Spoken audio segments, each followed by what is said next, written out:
Start with a simple question. Why do things move or stay still? Newton's first law of motion, also known as the law of inertia, gives us the answer. This law says that an object will stay at rest or keep moving at a constant speed in a straight line unless an unbalanced force acts on it. In other words, things don't just start or stop moving on their own.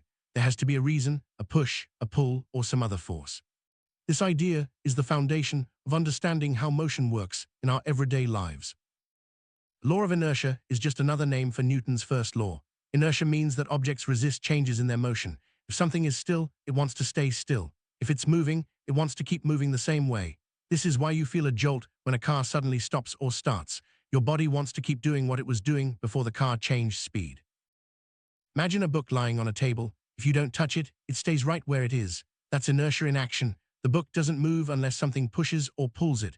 The forces on the book are balanced, so there's no reason for it to start moving. This is a simple example of Newton's first law in our daily life. Now think about a hockey puck sliding across a smooth ice surface.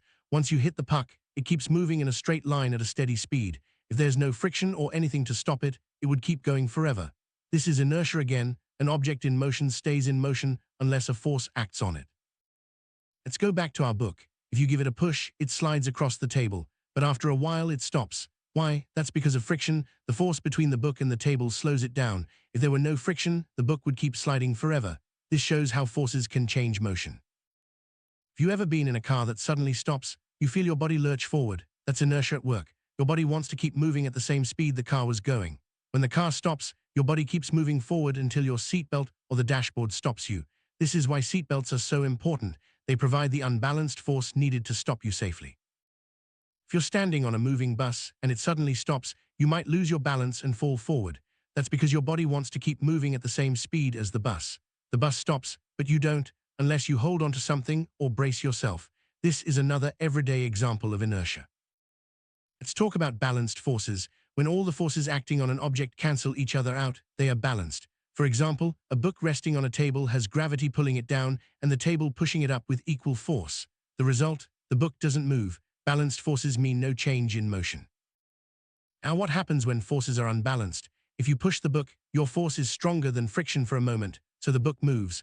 Unbalanced forces cause a change in motion, starting, stopping, or changing direction. This is how we make things move or stop in real life. Friction is a force that acts against motion. When you slide a book across a table, friction between the book and the table slows it down and eventually stops it. Without friction, things would keep moving forever.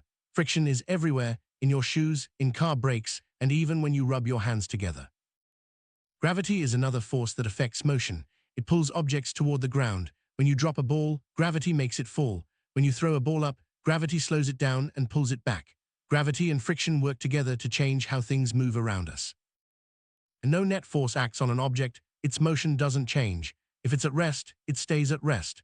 If it's moving, it keeps moving at the same speed and in the same direction. This is the heart of Newton's first law. No net force means no change in motion. When a net force acts on an object, things change. The object might start moving, stop, or change direction. For example, if you kick a soccer ball, your foot provides a net force that makes the ball move. The bigger the force, the bigger the change in motion. Let's picture a tug-of-war where both teams pull with equal strength. The rope doesn't move because the forces are balanced. This is just like a book resting on a table. No movement happens when forces are balanced. Now imagine one team in tug-of-war pulls harder than the other. The rope moves in the direction of the stronger team. This is what happens when forces are unbalanced. Motion changes. The same idea applies to pushing a box or kicking a ball. On a perfectly smooth surface like ice, there's almost no friction. That's why a hockey puck keeps sliding for a long time. Without friction, objects would keep moving forever unless another force, like a wall or a player's stick, stops them. Friction is helpful in many ways. It lets us walk without slipping, cars stop when we brake, and pencils write on paper. Without friction, everyday tasks would be much harder. It's a force we rely on all the time, even if we don't always notice it. Gravity is always pulling things toward the ground.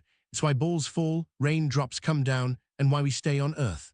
Gravity works together with other forces, like friction, to shape how things move every day. Sum up Newton's first law, or the law of inertia, tells us that objects keep doing what they're doing unless a force changes that. Whether it's a book on a table, a hockey puck on ice, or you in a car, inertia is always at work. Forces like friction and gravity change motion, but without them, things would keep going or stay still forever.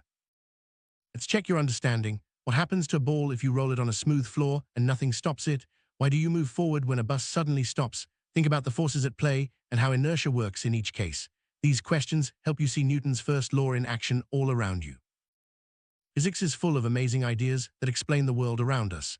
Newton's first law is just the beginning.